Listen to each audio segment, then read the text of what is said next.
Folks, welcome back to the GDQ Hotfix. Oops, all Tomb Raider weekend. We're heading into the second half of our day here. We're jumping into Tomb Raider Anniversary. With then, of course, later we're jumping into Tomb Raider Chronicles and, of course, Tomb Raider: The Angel of Darkness. I hope you're all having a great time. I know I am. It's been fantastic to see so many incredible Tomb Raider speedruns here on the GDQ channel. So once again, I just want to say thank you for hanging out with us and being so incredibly positive and excited about our Tomb Raider showcase here on the GDQ channel. All right, it's time to jump into the final run of the Lao Tomb Raider trilogy, a remake of the original Tomb Raider Anniversary with Bob the 20th. Bob, how are you?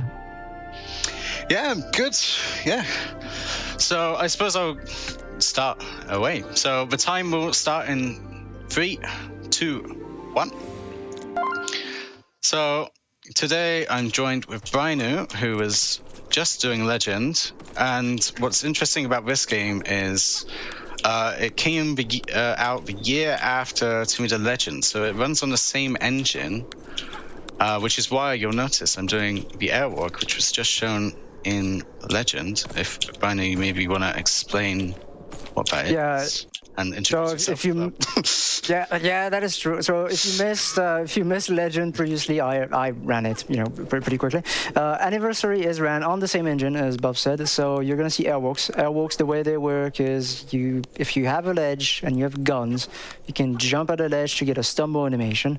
And if you pull out your guns right before getting the stumble animation, this gives you a state of airwalking. And with airwalking, you can walk on thin air. As long as you keep running, you keep your guns out, and you don't jump or anything, you will keep the airwalk and you'll be able to move around. Now, you cannot gain height from those airwalks, so you need to use the level geometry to gain height, and this is what we will do for most of the run. There's going to be another glitch that will happen in just a few seconds. You'll see right there. This is left roll zipping. We saw it in Legend as well. If you have some of the walls, you can just do a left roll and it zips you up there. It doesn't work with right rolls. It only works with left rolls, which is why we gave it this name. And also, I guess I'll mention the name of the category. This category is called No Bug Jump. This was also the case for Legend.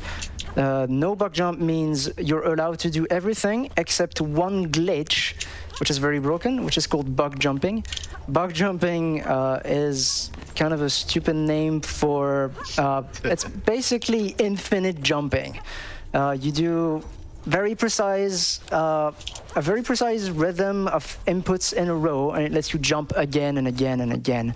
And because it's really difficult to get used to, it's got its own category. A little bit of a mistake from Bob. But it's gonna be. The game had a lag spike, I swear. Oh, lag spike, I see.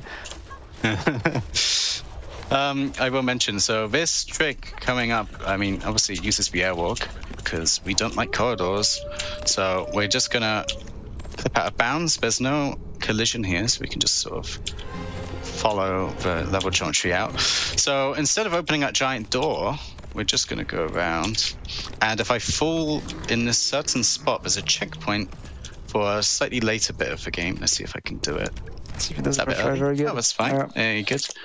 So now if I reload, I will be a bit further ahead, and obviously I will have skipped that door. And instead of getting a key to open this door, you can just jump over it, which is always nice to be able to do. So satisfying. Again, I suppose to mention about the bug jump just a little bit more. And I guess the reason it's separate is because it's incredibly hard to do. It's also very tiring because you're spamming buttons and keyboard, your keyboard and mouse usually. And if you just mess up one little input doing that, you'll fall, which is bad. But it's way more versatile because with bug jumping you can gain height sort of wherever. But with airwalking, obviously you have to use the terrain to gain height.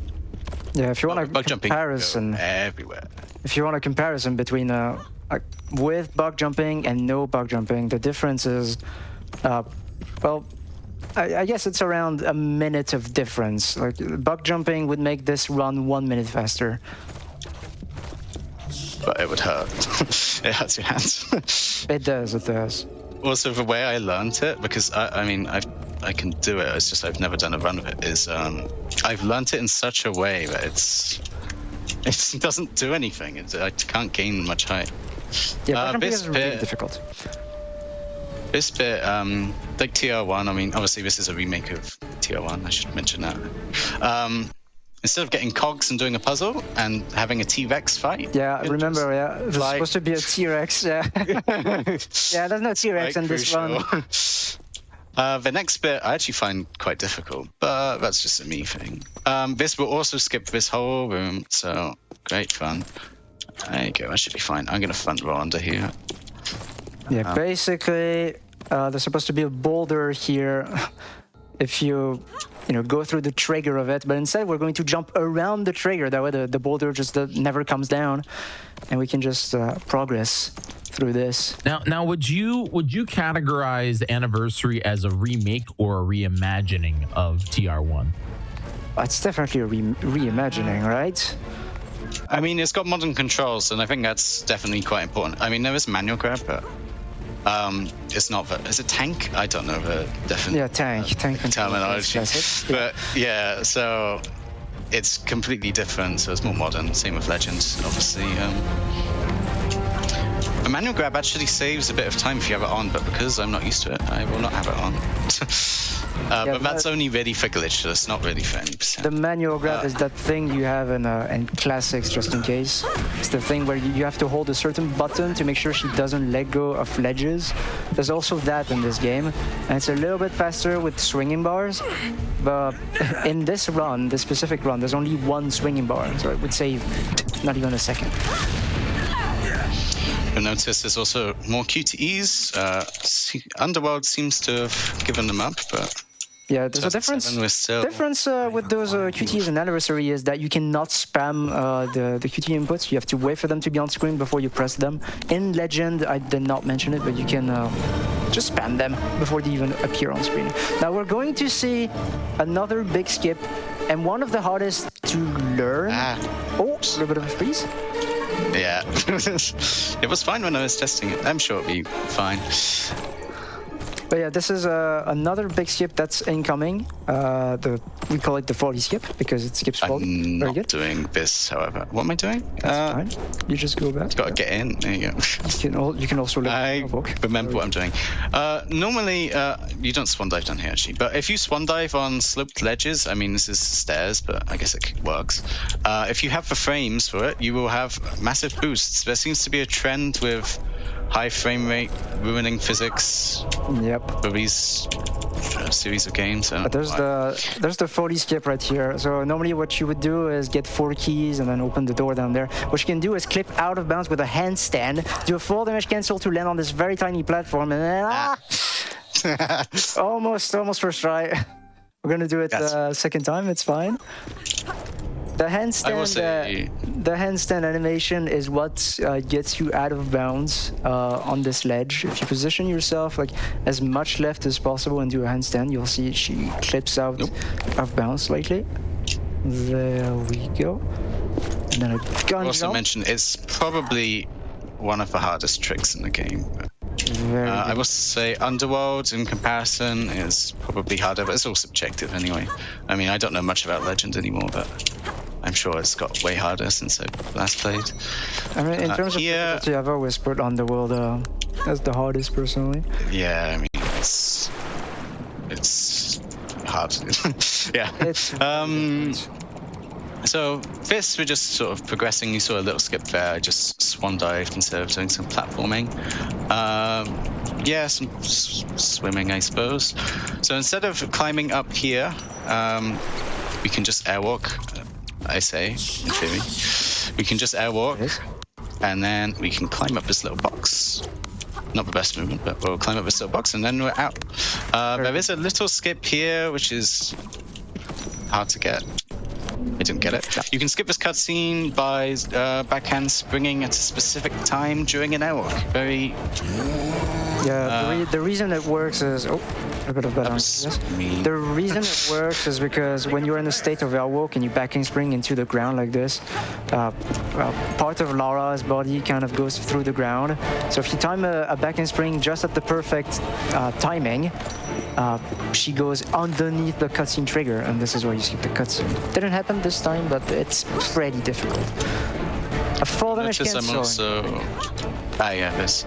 You'll notice I'm also picking up ammo. I will need that later for the Centaurs fight. So this is the exact same as Legend, I think. Maybe making up. Where if you... How do you do it? If you switch weapons and grapple... it's so hard to explain something when you, like... when you just have the muscle memory for it.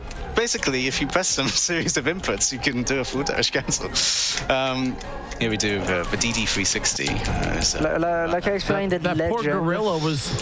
The gorilla was just like, I'm gonna get you. Oh, you phased through the wall. They do not have time for this. Also, this skips the whole section in case it wasn't obvious. Also, it's intense that they added water out of bounds. Oh dear, what am I doing? Ooh. Let's see, I lost the muscle memory. I think it was a bit too high. It's okay. No, I think my estimate is... It's fine. It's fine. So we should be fine. Do the Again, same, we but just do the same thing. be a little bit It's okay. more We get to say hello to our gorilla again. Yeah, well, I think Maybe I lost he can catch sight, you so I this have to redo it. No. He's trying his best, but unfortunately you're a little bit too high. Oh, look, we get to do another 360. This is the only reason I'm here, of course. Very good. So yeah, Try just again. there's 2 triggers you hit, so one here. I mean, in theory, I could just go in bounds, but that's boring. Oh, a little bit more left for this next one, and you'll be fine. Yeah. He's gonna go down, and then here there's a precise loading of the art. Yeah, that's good. That's good. There you go. I If hope you get it correctly, the music just stops, so it's very easy to tell. Oh yeah, I never noticed that. We're gonna do a bit more of a complicated airwalk. If you have to hold crouch whilst doing that, otherwise it's sort of RNG whether she'll even get it. That's because her collision hits like the roof of a tunnel or something. So Yeah, that's very it. weird. Again, skipping, was it Token? The whole thing just by getting to the end. I mean, Thank go out of God. bounds. Token in glitchless is very... it's very... I don't want to say boring, that'd be mean, but it's a lot of going up and down, playing with the water, like filling up the room with water, getting rid of it, then filling it up again. We don't do any of this because we just airwalk out of bounds and get out of there quickly. So normally we'd open this little door over here by getting a lever, I think, underground. Yes. It's been a while since I've been to Kitcash. Yes, you are right. I hope this works. Yeah. Okay, so we can actually just go behind the door. Oh my goodness. And now we're on to the next QTE. I don't remember what Pierre's role is in this game. No. We have a boss battle, I guess. Boss fight coming up with centaurs. So you know what they are. Yes, but they can get stuck. So. Oh yes, there's some good RNG right there. One of the centaurs is currently going inside the wall of the temple. It's fine. He's going to focus on the other centaurs. This part is very, very RNG. No, that kind of praying for the centaurs to behave. Our goal right here is to get a shield. So the shield is going to come down. And now we need to specifically focus the remaining centaur with, or the centaur with the remaining shield, like so. We're going to get rid of this guy first. In theory, fast enough. There we go. Good. Now because the last centaur doesn't have a shield, cannot do his like charging attack. He has to, try to petrify us. And because he tries to petrify us, we can freeze him with the shield and get rid of him quicker. So now we're on to Egypt. I will say, for a brief second, you'll see a level statistics screen. If you press Alt F4 and cancel it, it skips it. Don't know why. It's not even a joke. Every time you reach the end of a level, usually you get a level statistics menu. and then you have to press enter a bunch. If you want to skip a bunch of menu, what you do is you just press Alt F4. It gives you would you like to quit menu? You press no, and it's a little bit faster than going through those menus. This is Carmoon skip. I mean, again, you'll notice a common theme. We skip a bunch of puzzles just by doing something very simple. So this is I mean, I say it's very simple. As he misses it. Large cat spotted. Game yes, achieved. Roll credits. Game. Oh, yeah. Yeah, so this trick, I mean, I said it was easy. It's not. Second try. Second try means it's easy. There we go. Of course. There you go. So now we just get an airwalk. We're in a weird spot. It's a little difficult. But now we can go behind this door if we just lose a little bit of height on this pillar. Not too much though, otherwise you go back in bounds. And if you roll under this door, it loads the area. Yeah. And now we can gain. We can go to Sanctuary of Skion immediately. I would like to explain that this is the biggest skip when it comes to between glitched and glitchless. Because the way Egypt works is you're supposed to do a bunch of the puzzles in a temple, and then you backtrack to the previous area. What we do is we go to the end immediately. Like the doors are closed, but we can go behind the doors thanks to airwalks, which saves us a lot of time. There are a few airwalks which sort of have like fake ledges, as in the collision is larger than the texture it appears. So for some of these ledges, you just have to remember intuitively where you gotta land. That one's not too bad, but there's a few coming up that are a lot. Another big skip right there. So the Sphinx, you're supposed to open the door to the Sphinx, but instead you can just go through the top of the door, which doesn't have collisions. I mentioned the frame rate thing earlier, so if you have high enough frame rate, the higher your frame rate, the more of a boost you get from the case right swan now, diving down this. Well, yeah, because I don't have a lot of frames, it's basically just normal. But that's okay. It doesn't really matter, but the game is pay to win officially, so it's a shame. Here, there's a giant puzzle with water, as you can see, but like all the other puzzles, we're just gonna skip it by getting an airwalk. I don't know how long it takes, maybe 5 minutes? I don't know, I'm just guessing, I think. Something like that. But like mentioned before, like in the entirety of the game, every time you have the possibility to get an airwalk and just fly across, you're going to do it, because why would you not? Yeah. It saves so much time. How long's the glitchless run for this then? The glitchless, okay, so the comparison between glitched and glitchless, the glitched world record is around 20 minutes, and glitchless is 1 hour 30. So we're talking about more than an hour of difference, which is pretty huge when you think about it. So instead of platforming, I don't know why the game's lagging so much, I'm sure it's just an Egypt thing. Instead of platforming up these individual things, you can just airwalk to them, and now it's not an issue. You can avoid all the enemies, just like all the other games. Yeah, you'll notice a lot of the explanations are you can just airwalk. That's usually how Legend and Anniversary go. Not the case for Underworld, no more airwalks, but... Oops, oh god, oh, too early. Oh god. I hope the game doesn't crash. No, it's good. If you die during a QTE, which happens very rarely, the game can crash, and I don't know why. It's like one of the things you just gotta learn. There's also a few soft logs the game has, but luckily I think we've missed 99% of them. Is there one up coming after this? Or have we already missed it? I think it's Egypt. As a soft log. Anyway, so now we're going on to the last level of the game, which is Natla's Lost Islands. Sorry, not the split name. So we have no weapons. Oh no! And weapons are famously used for airwalk because you need to press right-click to pull out your guns. So this part of the run will sort of be not glitchless, but. I mean, I guess it is. It is literally going to be glitchless, yeah. Until we get our guns back, and we'll see when that happens. Yeah, we're gonna get the guns back really quickly thanks to a glitch, you'll see. But for now, this is going to be glitchless. There's gonna be there's a bit of a skip right here. So instead of jumping to the ledge to the left, we go for the one on the right. Very nice with the fast animation as well. Now the pistols... I'll let you know, the pistols are in a tiny room right there. Bob is going to show it. There's the room. You can see the pistols. They are very close to a wall, and thanks to the grappling hook and a little bit of timing on the input, you see the see the symbol on the bottom right. You can actually grab the pistols through the wall. There you go. Like so. And now we immediately get an airwalk, and we're back to normal. Yeah, the whole reason we get the pistols is that we can start airwalking again and just leave. So now that we have the pistols, we can start doing that immediately. So we're going to go out of bounds, skip this whole section by going around it. We are going to need to go back inbounds though. Because just like we mentioned in Legend, you can't just go to the end. You have to load the next areas, otherwise you can't finish the levels. And we're going to drop down. The reason is we want to grab these magnums. And so that's a, that done I've that never for a while. seen before. That's a funny one. Yeah, there's the magnums again. There you Yeah, go. what will work this time. There we go. The reason we pick up the magnums is because we are going to use them for the very final boss of the game, which is Netla.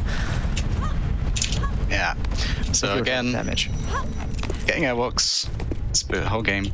Instead of going inside this area with a bit of platforming, this is not the best movement, but let's not worry about that. So yeah, instead of going inside this area, again, we're just gonna go outside of the area, just skip the whole trigger, and just go around. So this lava isn't actually real. Touch the lava. Yep. So some lava is real, you'll know, so you have to watch out. But this one isn't real. Fall damage cancel. There we go. I press space R and Q. That's how you do it. But that's obviously so that's again the full damage cancel. It's a little different, especially compared to Underworld. You're literally just holding crouch. I mean, falls. Good. But Legend has the same mechanic. You could, I think. Yeah. It's so incredible how I just can't remember. Yes. So here, this is sort of the turning point of it. This is a bit that sort of matters the most. So if you make a mistake in the next sort of few checkpoints, you'll see a big room which is vertical, so we call it vertical room. Yeah, great. Yeah.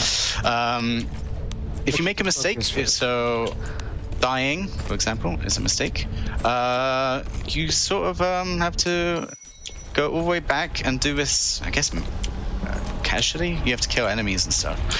But doing it like this... You'll see as Bob is doing it, there are a bunch of checkpoints that pop up as he's doing the vertical room. Those checkpoints are fake. Those checkpoints are not actually happening. If Bob dies at any point during the ascension of this vertical room, he will respawn all the way down there and have to do the whole vertical room again. Sorry. So he has to really make sure he doesn't die. Okay, there you go. So we shoot these things to, I guess, do stuff. Hello, thank you. We're also climbing up a level geometry as usual.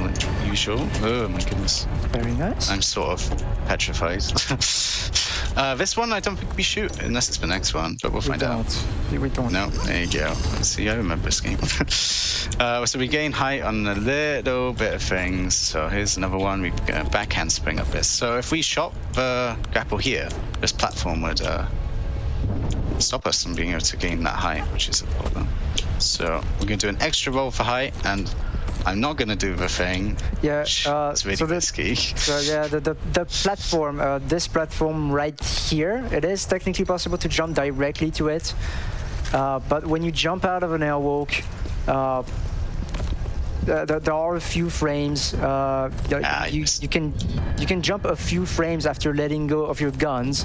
If you wait too many frames, Lara will start losing height. And if you don't have the proper amount of height, if you're not as high as possible, she will miss the platform, you will die, and you will have to do vertical room again. So it is risky, which is why Bob didn't go for it. Here we're gonna see the deload of an area. It's really strange, you'll see. If you back and spring it to this wall, it deloads the area. The reason we do that is because we're going to backtrack now. This room still has collisions. We're gonna go through the corridor that we went through a few seconds ago. And then the next area doesn't have collision, so now we can just go out of bounds. The whole reason we do that is so we don't have to pull these two levers to open this door. We can just go around the door instead. And there's This torso. is probably the big skip. I mean, Oh yeah. it's very complicated. So this is aptly named torso skip. So we're gonna deload the area. So you're gonna have to do the whole section of this blind. So we need to lose a specific amount of height on the left. So we roll twice, and that puts us in a good position to be able to hug the platform that was just here. I hope. Yeah. There it is. Then when we get to the corner, we roll, and then we spam roll after a little bit. And as you can see, maybe, I'm now out of bounds, but properly. So now we can go to the next bit, and torso is not an issue. Yeah, it's a little bit complicated, but the way you can visualize it is the reason we deloaded the area with torso in it is not because we want to deload this area, it's because we want to make sure the next area is loaded. So after this next area is loaded, we can now just manage to get out of the torso room and then progress, like we did. Yeah, this is good. As usual with speedruns, the closer you get to the end, come on. The closer you get to the end, usually the more rusty you get, because, well, unless you practice, but Bob does not. the start of a run, I did practice before this. This lava here is real, so don't touch it. This is not how you do this. It's incredible. There you go. So that lava is real, so be careful. We're just loading more areas. This. One more full damage cancel, as you can see. There you go. There it is. Right. And now what we're going to do is switch to a control scheme called manual. What it does is it puts whatever you're aiming at in the center of the screen. And it also allows you to switch targets much easier. Like even though the menuing is a little bit slow, I'm telling you, it's worth it. Like we're trying to specifically aim at the wings of Natla. So that we can go into phase 2, which is this phase. Oops. So we're gonna aggro her, roll over her, shoot her. Sorry. Yeah, there you go. There we go. And then switch to magnums. I forgot to reload, that's why I. Going to aggro her one more time. And this time I will spam left click, and she will die this time, hopefully. And to end the run, there's of course a QTE, because tropes. So, but I'll tell you when the run ends. It's not very exciting. You press enter and then it ends. What have you really accomplished? But because this is technically input, the run is not over. And it's actually quite stressful, because if you mispress an input, you lose a lot of time. Yeah, you gotta remember, like we said, the Tomb Raider Anniversary QTEs, you actually have to time them. You have to wait for them to be on screen. If you're a little bit too excited and press them early like so, okay, I can explain why I did that. Sure. So some of the inputs, you see obviously the inputs appear on screen. You can actually press them before they appear, which is what makes it a lot worse, because you have to mentally time when you're going to press that input. So that was up. I just pressed it slightly too early. But you can save like a second or two just by pressing it a bit earlier. So. I mean, obviously I haven't saved much time by doing this. It is this time I'm gonna wait just for everything to appear, I think. It is very specific, but there's that one input right here which you can press before it appears on screen. It's one of the only ones. There's only 2 QT inputs that you can press before they actually appear on screen, and that was that is the last input. But this run will end as soon as the level statistics menu appears, so that will be very soon. No. But I'm a fan of this run. I prefer Anniversary because it's very consistent. But guess Natla, oh no, horrible accident, right. And the time ends now. There you go, 23:10 was the GG. Oh my God. GG, Bob. GG. Fantastic. Thank you so much, Bob, for showcasing Anniversary. That was amazing. We appreciate it very much. Bob, why don't you just tell people a little bit about you, where they can find you, and what you've been up to, and congrats on that 2745. Oh, right, thank you. That's a bit high enough for me. So yeah, my name is bobthe20th, Bob, whatever. You can find me on Twitch, on YouTube, or on my website, bobthe20th.com. I do. So yeah, Tomb Raiders allow mainly so Legend Anniversary Undawned. I did 2013 recently, and even more recently, I've been doing some of the Raiders exhibition stuff Nate's doing. He'll be doing a run shortly. So that's been really enjoyable. Apart from that, I don't stream too often, but when I do, it will obviously be speedrunning related. Thank you for having me on, and thank you to Bino, obviously. Fantastic. Brian, do you have any more shout outs that you want to give? Well, if you're a fan of the LAU trilogy or even 2013, you can follow me at twitch.tv/BrianNew. I do streams over there from time to time. But yeah, congrats to Bob on this run. This was beautiful. Thank you very much. This was awesome. Thank you again, Bob, for bringing us home with the LAU trilogy. We appreciate you for showcasing these very, very fun little games. They're all blasts. So very fun. Seriously, folks, we're gonna take a short break, but I have a quest for you right now. I want you to head on over to the GDQ Discord and post your favorite Tomb Raider game in the chat. If you do, I will give you a golden amulet. That's what I want you to do. I want you to head on over to the GDQ Discord during the break, and I want you to spam your favorite Tomb Raider video game. That's the place, ! Discord in the chat. It's the best place to get involved with our GDQ community. And yeah, I want to see you do it. So go on over there, ! Discord right now. And when we return, we're jumping back to the original franchise with Tomb Raider 5. Stick around.